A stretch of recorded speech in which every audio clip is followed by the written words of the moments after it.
this. There's a difficulty of being a Christian on the inside of the agency, and there's a challenge being a Christian externally, because how are we going to stop attacks from occurring? We have to recruit penetrations of terrorist groups. We will turn on and report on the former members or the current members of their group. It is very, very difficult to get Middle Eastern men who are very conservative in their ideology to look at a person like me and think they should be dealing with me in the counterterrorism arena. I don't fit the mold of what they expect, because they're thinking she's female, she's Christian, she's American, and so you have all of these strikes against you.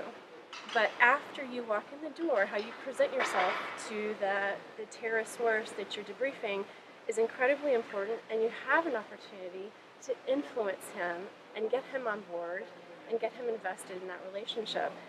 As a CIA intelligence officer, your job is to collect intelligence, and my husband and I did so for multiple administrations, both Republican and Democrats, and we did so with our whole hearts. Because ultimately, things like counterterrorism should be so far above politics. And we need to remember that our job is to collect intelligence and stay out of the politics.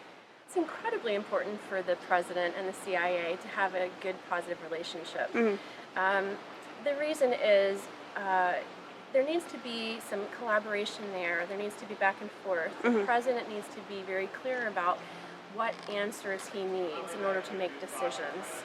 The other thing is, when you are serving in the field, like my husband and I served in war zones and some of the most challenging locations, you want to believe that the people on the other end receiving your information value it.